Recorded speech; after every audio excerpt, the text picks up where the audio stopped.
With drones taking the lion's share of the attention in the Ukraine war, it's often easy to forget that more traditional weapons can be effective when in the right hands. Tanks, despite thousands of them being destroyed in Ukraine, still have plenty to offer. Even if Russia can't put together the pieces of that particular puzzle, Ukraine can, and it just did it again in December. Supported by a small fleet of Leopard tanks, Ukrainian Marines have just pushed deep into the Russian flank in the Dnipropetrovsk direction, setting up future assaults elsewhere in the process. Euromaidan Press's December 17th FRONTLINE report has the details, as it says that Ukraine is pushing into the Russian flank to bring its troops closer to the settlement of Novopavlivka. That operation followed another, which saw Ukraine clear Russian soldiers out of a key riverside settlement named Ivanivka, thus providing Ukraine with a staging ground via which it can cross the Vovcha River and start regaining territory that Russia has snatched up. Novopavlivka is one of those pieces of territory. In mid-November, Russia began taking advantage of the limited visibility caused by winter fog surrounding that settlement to start infiltrating. The New Voice of Ukraine reported on these infiltrations, noting that the fog had contributed to gaps forming in Ukraine's defenses that Russia was able to exploit. First-person view or FPV drones, which have so often been the most important weapon that Ukraine has in its arsenal, were rendered more difficult to use as a result of the fog. Low visibility was a problem, with the fog providing enough cover for Russian soldiers to sneak into Novopavlivka on foot several times during the middle of December. These infiltrations, combined with the fog issue, have also allowed Russia to start building bridges it could use to cross the Vovcha River. Pontoon bridge was erected between the settlements of Yalta, south of Novopavlivka, and Dachna, which lies in the east, during November. Russia managed to move 10 of its military vehicles across the waterway due to that bridge, the New Voice of Ukraine reports. The Kyiv Independent says that Russia's forces were also able to breach Ukraine's defenses several times during the foggy period in November. It quotes Ukraine's 42nd Mechanized Brigade, which said, "The occupiers infiltrated our positions. However, first-person view drones, particularly from the Perun drone battalion of the 42nd Mechanized Brigade, responded quickly to activity near the deployment site. Novopavlivka hasn't fallen to Russia, despite these infiltration attempts." However, it's clear that Russia wants to get its forces into that village, and Ukraine needs to stop it. That was the main objective of the operation, upon which Euromaidan Press reported on December 17th, as the outlet explains. It says that Ukraine wanted to use its counter-assault to advance deeper into occupied regions around Novopavlivka, allowing Ukraine to develop a credible threat against the flank of the offensive that Russia is directing toward Novopavlivka. Pressure is everything in this situation. By creating this threat, Ukraine increases the pressure on the occupying forces, which allows them to chip away at the flank that Russia has created. That pressure combines with ideal timing, as the sheer length of time that Russia has consumed attempting to take Novopavlivka has exhausted its troops, leading to stalled assaults as Russia struggles to regroup. Ukraine's soldiers have an opportunity to strike while the iron is hot, regaining the momentum in the process, along with a vital foothold on the banks of the Vovcha River. In short, Ukraine has weathered the Russian storm in the Novopavlivka direction for at least a month. Now it's turned that storm right back around onto Russia's forces. Before we explain how, it's important to discuss why Novopavlivka matters so much to both Russia and Ukraine. This isn't any old settlement like the many dozens that Russia and Ukraine have battled over since Vladimir Putin launched his invasion. Novopavlivka is one of the most strategically significant settlements in the Dnipropetrovsk direction for several reasons. The Kyiv Independent explains one of those reasons, pointing out that the village lies right on the edge of an area that provides whichever country that controls the village with access to strategic high ground.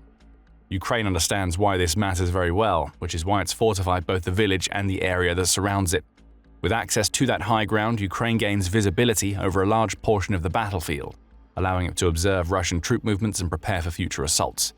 High ground is also great for drone operators, who can get better signals that ensure they have full control over their drones. Plus, installing mortars on high ground allows Ukraine to create kill zones via which it batters Russian assault forces whenever they try to progress toward territory that Ukraine is defending. Of course, these benefits work both ways. If Russia claims Novopavlivka, it also takes the high ground that Ukraine is currently using. Thus, Russia will be able to observe Ukrainian counterattacks as well as gain a better view of the Vovcha River that the country's forces are trying to cross. Speaking of the Vovcha River, Euromaidan Press's report explains how Novopavlivka's strategic importance stretches beyond the access that it provides to higher ground. The village itself can act as a river crossing because of where it sits in Ukraine.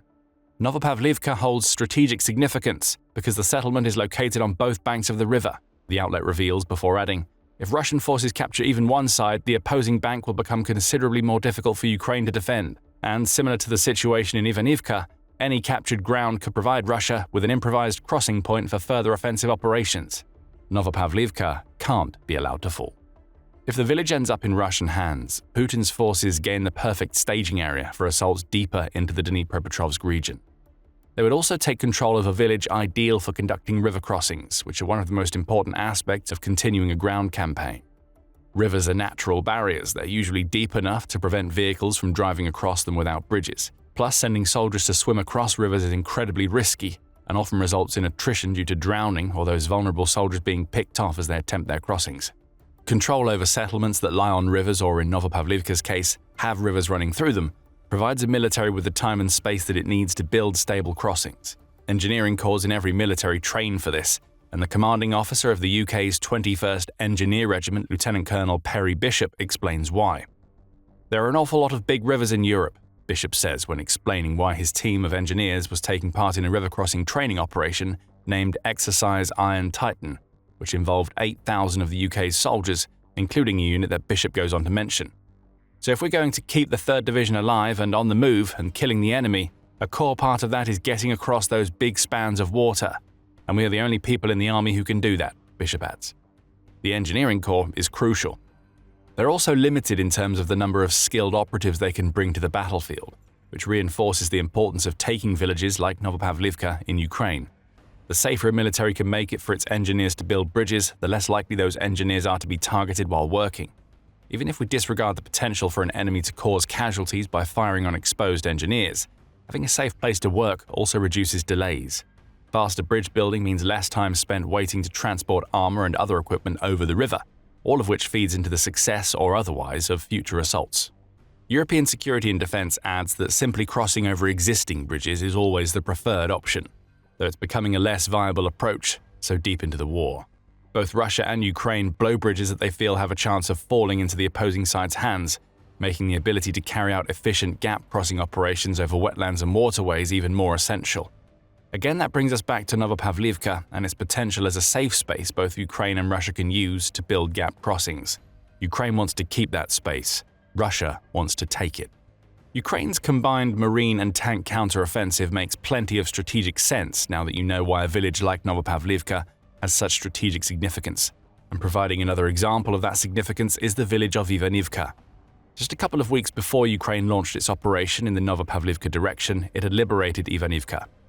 Ivanivka, a village that lies on the banks of the Vovcha River, has become a staging area for river crossings, something Novopavlivka could become for Russia. We published a video covering the brilliantly masterminded operation that led to Ukraine retaking Ivanivka. Check it out if you'd like to learn more about how Ukraine set its own stage for its December attack on the Russian flank, attempting an advance on Novopavlivka. Euromaidan Press explains that Ivanivka offered a key advantage to Ukraine as it prepared to launch its assault on Russia's flank. As the settlement is secured, Ukrainian forces can use it as a crossing point over the Vovcha River and start attacking to the east, conducting disruptive operations against enemy troops and infiltrating their forward positions, the outlet says. It also points out that the fog that Russia used so well in November to infiltrate portions of Novopavlivka could also play in Ukraine's favor. After all, it's not just Ukraine that uses FPV drones to patrol the territory that it controls. Russia uses FPV drones in the occupied portions of Ukraine, and those drones having limited visibility make it all the easier for Ukraine to coordinate its attacks against Russia's defenses. So control over Ivanivka became a key part of the planning of the assault to come. Ukraine also has control over the high ground near Novopavlivka that we mentioned earlier, though that wasn't much of a benefit in the combined marine and tank assault as it might seem. According to Euromaidan Press, an examination of topographic maps shows that Ukraine's high ground positions would offer it the ability to support ground troops with mortars. However, the high ground that Ukraine controls didn't cover Ivanivka, or more accurately, Ivanivka happens to be on the same level as the territory on the other side of the Vovcha River, meaning Ukraine would have to attack on even ground, albeit with some fire support from an elevation that lies behind Ivanivka. Not ideal then, but more than enough for Ukraine to work with in its assault on the Russian soldiers pushing toward Novopavlivka. Russia did have an advantage of its own, and it's the advantage that we touched on earlier. When Ukraine retook Ivanivka, it pushed Russia's forces back across the Vovcha River. That's great for the defending side of the river that Ukraine holds, as it means that Russia has to reset and once again figure out how to conduct crossings if it wants to reclaim Ivanivka. However, Ukraine's interests extend beyond defending its side of the Vovcha River. The attack it conducted in mid-December was all about gaining the sort of foothold on the other side of the Vovcha River that Russia lost when Ukraine liberated Ivanivka. That means that Russia benefited from the very river that causes them so many problems, acting as a natural barrier against Ukraine during this particular assault. Ukraine would have to solve the Vovcha River problem, using Ivanivka as its base for doing so, if it were to make any headway against the Russian flank pushing toward Novopavlivka, on the side of the Vovcha River that Russia mostly occupies. So this was no simple operation. It certainly wasn't an assault via which Ukraine could go in with all guns blazing. That's where Ukraine's Leopard 1A5 tanks would come into play. Ukraine has a small, though not insignificant number of these German tanks. In August, the country took delivery of 15 more, with Army recognition stating that this brought the total delivered to Ukraine up to that point to 103. Specifically, Ukraine received the Leopard 1A5DK main battle tank in that delivery, which is an upgrade on the Leopard 1A5. It's unclear which version of this tank Ukraine had available for its Novopavlivka assault.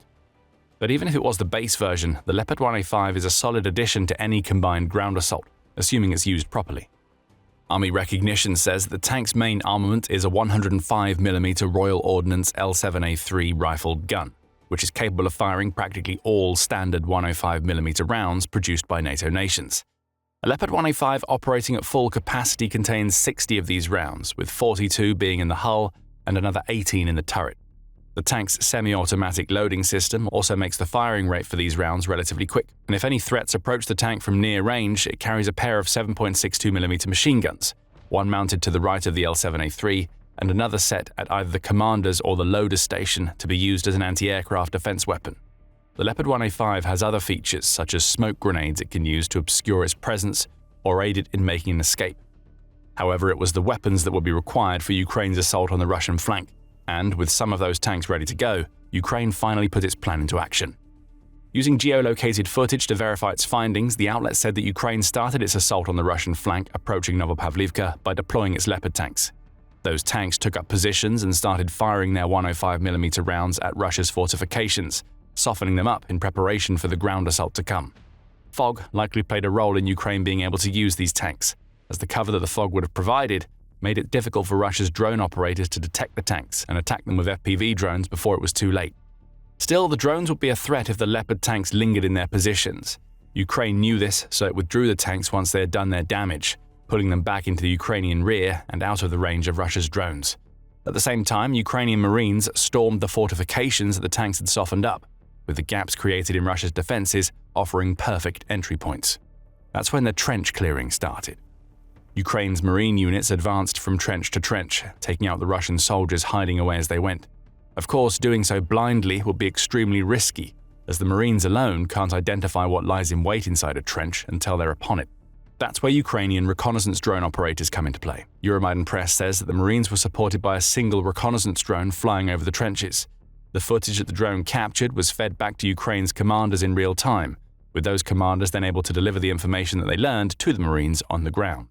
Russian ambushes were avoided. All ground threats were neutralized. The job wasn't easy, though. Ukraine's Marines still needed to enter the tunnels and trenches that the Russian defenders had built. A difficult enough task at the best of times. The job was made even harder by the fact that Ukraine's Leopard tanks had struck Russia's defenses with such force that the roof of one of Russia's fortifications had partially collapsed into the tunnels that Ukraine needed to clear. That didn't stop Ukraine's Marines, though, as they conducted a slow and systematic sweep that resulted in some major losses for Russia. By the end of the operation, 5 Russian soldiers who had been preparing for an assault on Novopavlivka were dead. Another 10 surrendered once it became clear to them that Ukraine had the advantage in the battle. All of the soldiers were escorted into the Ukrainian rear, where they've been taken prisoner and will be used in any future prisoner exchanges that occur between Russia and Ukraine. Most importantly of all, Ukraine made inroads into the Russian flank. And with a foothold established across the Vovcha River, Ukraine is prepared for counter-assaults to come. Novopavlivka still isn't safe. Ukraine holds the city and Russia still intends to complete a full capture to give itself a prime spot from which it can conduct river crossings. We know that Russia is still pushing, as a December 17th report by UKR Inform reveals that Russia and Ukraine had already been engaged in 87 combat engagements by the early evening of that day, with at least one of those assaults taking place in the Dachna direction that we mentioned earlier in the video.